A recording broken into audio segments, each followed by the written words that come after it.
લીલા ચણાનું શાક તો તમે બહુ ખાધું હશે, પણ શું તમે લીલા ચણાની ચટણી ટ્રાય કરી છે?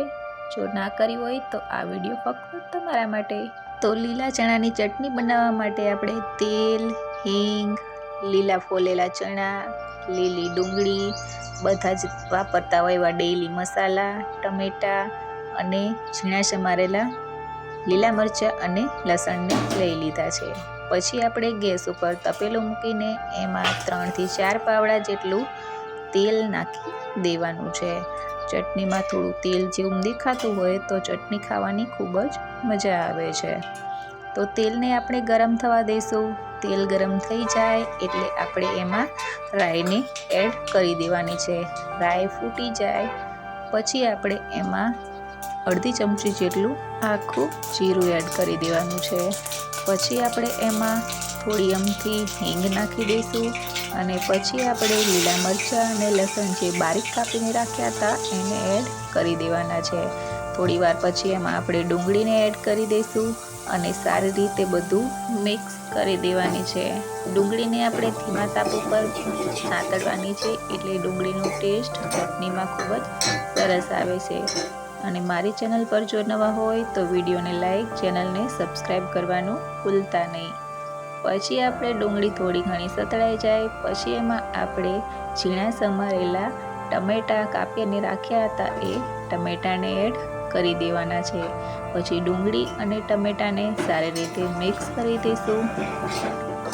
ટમેટાં પણ થોડા સોફ્ટ થઈ જવા દેવાના છે. તો પછી એને આપણે સારી રીતે 1 મિનિટ સુધી હલાવતું રહેવાનું છે. પછી આપણે એમાં મસાલા કરી લઈશું.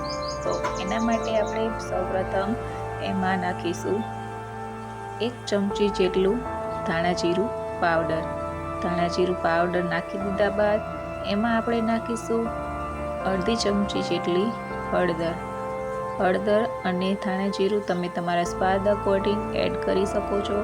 પછી આપણે અહીંયા લાલ મરચું પાવડર 2 ચમચી જેટલું એડ કરી દીધું છે. જો તમે તીખું વધુ ખાતા હોય તો તમે વધુ પણ એડ કરી શકો છો, કારણ કે થોડી સ્પાઇસી ચટણી હોય તો ખાવાની મજા આવે છે. પછી આપણે સ્વાદ પ્રમાણે મીઠું એડ કરી દઈશું અને બધા જ મસાલા સારી રીતે મિક્સ કરી દેવાના છે. અને મિક્સ કરી દીધા બાદ એને આપણે થોડી વાર માટે ધીમા તાપ ઉપર સાતળવા દઈશું. ચટણી બનાવતી વખતે જો ધીમા તાપ ઉપર બનાવવામાં આવે તો ચટણીનો ટેસ્ટ કંઈક અલગ જ આવે છે. પછી એમાં આપણે થોડું અમથું પાણી નાખી દઈશું અને ડુંગળી ટમેટાને સારી રીતે ચડવા દઈશું. પછી આપણે લીલા ચણા રાખ્યા હતા એ લીલા ચણાને આપણે ખાંડણીમાં કાઢી નાખવાના છે. 2 ઇંચ જેટલો આદુનો ટુકડો લીધો તો એ ટુકડાને પણ આપણે એડ કરી દઈશું અને લીલા ચણાને સારી રીતે કાઢી નાખશું. તો લીલા ચણા આપણા સારી રીતે ખંડાઈ ગયા છે. તો ખંડાઈ ગયા બાદ એ લીલા ચણાને આપણે તપેલામાં નાખી દેવાના છે.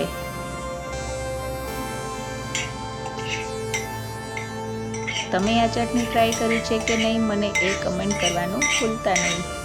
તો બધા જ ચણાને આપણે આવી રીતે તપેલામાં નાખી દીધા છે અને પછી સારી રીતે બધું મિક્સ કરી દેવાનું છે. ચટણીને જોતા જ મોઢામાં પાણી આવી ગયું હોય એવું દેખાય છે. જુઓ, એક રસ થઈ ગઈ એવી ચટણી, મસ્ત મજાની ચટણી તૈયાર છે. તો આમ આપણે એમાં ઉપરથી લીલા ધાણા નાખી દઈશું. શિયાળાની સિઝન છે તો જેટલા લીલા ધાણા વધુ નાખવી એમ ચટણીનો ટેસ્ટ ખૂબ જ સરસ આવે છે. જુઓ, દેખાવથી પણ ચટણી ખૂબ જ ટેસ્ટી લાગી રહી છે. ઉપરથી આપણે એમાં લીંબુનો રસ નાખી દઈશું. તો આ ચટણીને તમે પરાઠા, ભાત, રોટલી કોઈ પણ સાથે ખાઓ મોજ જ પડી જશે. તો ચટણીને આપણે સર્વ કરી દઈશું. એકદમ ટેમ્પટિંગ અને મોઢામાં પાણી આવી જાય એવી લીલા ચણાની અને ડુંગળીની ચટણી તૈયાર છે.